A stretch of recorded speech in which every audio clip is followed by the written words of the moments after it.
अस्सलाम वालेकुम, मेरा नाम डॉक्टर निदा फ़र्रुख है और मैं फौजी फाउंडेशन हॉस्पिटल में as consultant classified breast surgeon काम कर रही हूँ। मेरी ग्रेजुएशन रावलपिंडी मेडिकल कॉलेज की है और मैंने बेनज़ीर भुट्टो हॉस्पिटल से जनरल सर्जरी की अपनी ट्रेनिंग कंप्लीट की। उसके बाद 2 साल की फर्दर फेलोशिप मैंने CMH रावलपिंडी से ब्रेस्ट सर्जरी में की और अब मैं एज़ कंसल्टेंट फौजी फाउंडेशन में काम कर रही हूँ। ब्रेस्ट कैंसर, जिसको आम ज़बान में छाती का कैंसर कहा जाता है या कुछ लोग आम ज़बान में इसको जड़ों वाली बीमारी भी कहते हैं, ये हमारे मुल्क में और ओवरऑल वर्ल्ड वाइड बहुत कॉमन है। ख़वातीन में कैंसर की वजह से डेथ होने का सबसे कॉमन कॉज आजकल ब्रेस्ट कैंसर है। दुनिया भर में हर 8 में से 1 खातून इस कैंसर का शिकार हो रही है और पाकिस्तान में हर 9 में से 1 खातून ज़िंदगी में एक मरतबा ब्रेस्ट कैंसर का शिकार होगी।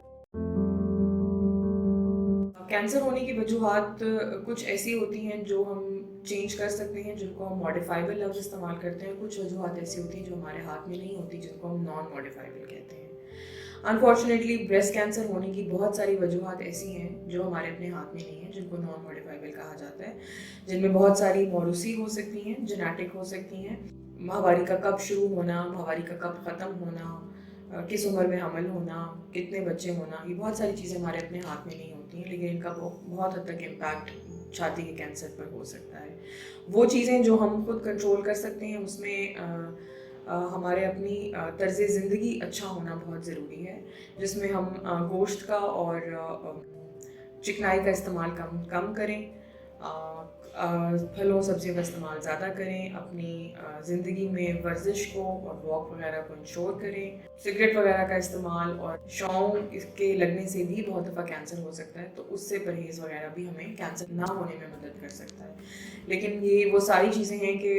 इनकी मौजूदगी या गैर मौजूदगी इस चीज़ की कंफर्मेशन नहीं है कि ज़िंदगी में कभी ब्रेस्ट कैंसर नहीं हो सकता। तो ब्रेस्ट कैंसर को शायद ना होने से हम नहीं बचा सकते, लेकिन उसकी जल्दी तशख़ीस और इलाज हमारे अपने हाथ में है। ब्रेस्ट कैंसर तकरीबन 85% छाती में गिल्टी की सूरत में ज़ाहिर होता है और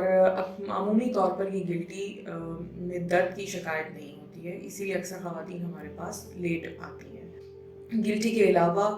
निपल का अंदर की तरफ धंस जाना या निपल से किसी किस्म का पानी, ख़ास तौर पे खून आना, या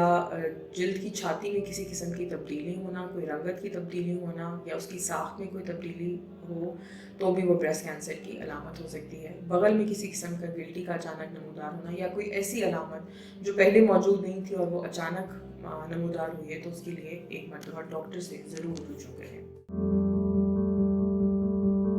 ब्रेस्ट कैंसर को तशख़ीस करने के लिए कौन से टेस्ट हैं जो हम करवा सकते हैं, उसमें सबसे कॉमन टेस्ट है मैमोग्राम,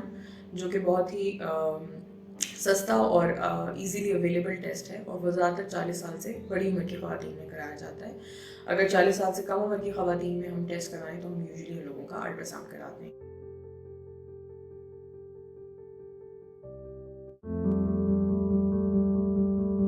ब्रेस्ट कैंसर की तशख़ीस के लिए बहुत अच्छा तरीका जो है वो है अपनी छाती का खुद मुआयना करना, जिसे ब्रेस्ट सेल्फ एग्जामिनेशन कहा जाता है। मेरे ख्याल से बहुत ही मुफीद तरीका है कि इसमें ना तो आपको किसी डॉक्टर के पास जाने की ज़रूरत पड़ती है और ना ही किसी किस्म के पैसे खर्च करने की ज़रूरत पड़ती है। महीने में एक मरतबा कोई टाइम फिक्स करके आप अपना मुआयना खुद करें और उसमें अगर कोई तब्दीली महसूस करें तो फिर डॉक्टर से रुजू करें।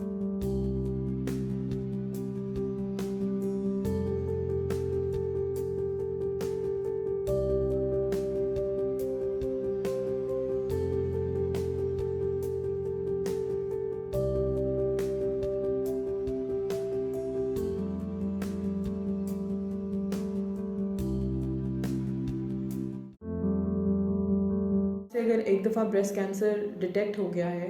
तो उसकी ट्रीटमेंट्स की 3-4 ऑप्शंस हैं, जिसमें ऑपरेशन या कि सर्जरी होती है, कीमोथेरेपी यानी कि टीकों का कोर्स किया जाता है, शुआएं जिसको रेडियोथेरेपी कहा जाता है, और कुछ गोलियां दी जाती हैं कैंसर वाली, जिनको हार्मोनल ट्रीटमेंट कहा जाता है। ये हर मरीज़ में और हर कैंसर की किस्म के हिसाब से इसमें वेरिएशन हो सकती है। कीमोथेरेपी एक महंगा इलाज ज़रूर है, लेकिन इसमें सबसे अहम बात यह है कि जितनी जल्दी कैंसर की तशख़ीस होगी بعض دفعہ بہت سارے مریضوں میں ان کی کینسر کی ٹریٹمنٹ میں کمی آ جاتی ہے، تو بہت سارے لوگ اس سے فائدہ بھی اٹھا سکتے ہیں اور ان کی کینسر ٹریٹمنٹ کم پرولونگ ہو سکتی ہے اور کم کاسٹ کی ہو سکتی ہے۔ بریسٹ کینسر اگر ایک بار ڈائگنوز ہو گیا ہے تو اس کی ٹریٹمنٹ کوشش کرنی چاہیے کہ ہم جلد ہی شروع کریں، اس میں ان نیسیسری ڈیلے نہ ہو، لیکن پھر بھی ہمارے پاس تقریباً 6 سے 8 ہفتے کا سیف پیریڈ ہوتا ہے جس میں ساری آپ نے انویسٹیگیشن مکمل کرانی ہوتی ہے۔ ایک بات یاد رکھیے کہ جیسے ہی بریسٹ کینسر کی گلٹی کا پتہ چلتا ہے تو فوراً آپریشن کی طرف نہیں بھاگنا، پہلے اپنے سارے علاج مکمل کرائیں جو بھی بریسٹ کینسر کی تشخیص کے لیے ضروری ہیں، اور اس کے بعد ایک پراپر پلان کے ساتھ جس میں آپ ایک بریسٹ سرجن موجود ہو، ایک آنکالوجسٹ موجود ہو اور ایک پیتھولوجسٹ اور باقی ساری ٹیم موجود ہو، ان کی موجودگی میں پراپر یہ فیصلہ کیا جائے کہ مریض کے لیے کون سا علاج پہلے ہوگا اور کون سا بعد میں۔ بریسٹ کینسر کی ٹریٹمنٹ کے سائیڈ افیکٹس بھی ہوتے ہیں، زیادہ تر وہ کیمو تھراپی یا شوک کے ساتھ ریلیٹڈ ہوتے ہیں، لیکن ہمارے لیے اس وقت اہم بات یہ ہے کہ ہم نے یہ دیکھنا ہے کہ بریسٹ کینسر کا علاج کتنا ضروری ہے، کیونکہ اگر ہم اس کا علاج نہیں کریں گے تو ہم اپنی جان سے جا سکتے ہیں۔ کیمو تھراپی کا استعمال کی وجہ سے خواتین میں حمل ہونے کا چانس کم ہو جاتا ہے، تو ساری بات اگین اسی پر آتی ہے کہ اگر جلد تشخیص ہوگی تو ہو سکتا ہے کہ کچھ مریض کیمو تھراپی سے اسپیئر بھی ہو جائیں اور ان میں ان چیزوں کا افیکٹ نہ ہو، لیکن سب سے زیادہ ضروری ہمارے لیے ایک خاتون کی زندگی ہے، ایک انڈیویجول کی زندگی ہے۔ سارے بریسٹ کینسرز جسم میں نہیں پھیلتے، اس کی کچھ سٹیجز ہیں، سٹیج 1 2 3 4۔ سٹیج 1 سٹیج 2 سٹیج 3 تک کینسر کی بیماری جسم میں نہیں پھیلتی، لیکن سٹیج 4 پہ جب وہ چلی جائے تو وہ بیماری جسم میں پھیل جاتی ہے۔ سٹیج 3 تک مرض قابل علاج ہوتا ہے، سٹیج 4 کے بعد علاج اس کا پھر بھی موجود ہوتا ہے، لیکن اس کا مکمل طور پہ علاج ممکن نہیں کہ اس کو ہم جڑ سے ختم کر سکیں۔ بریسٹ کینسر ایک مرتبہ ہو جائے تو دوبارہ ہونے کا چانس بالکل موجود ہوتا ہے، اور سب سے زیادہ چانس شروع کے پہلے 5 سالوں میں ہوتا ہے، اسی لیے وہ مریض جو بریسٹ کینسر کا اپنا علاج کرا چکے ہیں انہوں نے 5 سال تک بہت اسٹرکٹلی اپنے بریسٹ سرجن یا جو بھی قریبی موجود جنرل سرجن ہے اس کو اپنا معائنہ کروانا ہوتا ہے، ہر 6 مہینے سال کے بعد میموگرام اور الٹراساؤنڈ کروانے ہوتے ہیں، اور اپنے کینسر کے ڈاکٹر سے بھی رجوع کرنا ہوتا ہے۔ 5 سال کے بعد اس کا رسک قدرے کم ہو جاتا ہے، لیکن عام آدمی کے مقابلے میں بہرحال اس کا رسک ضرور رہتا ہے۔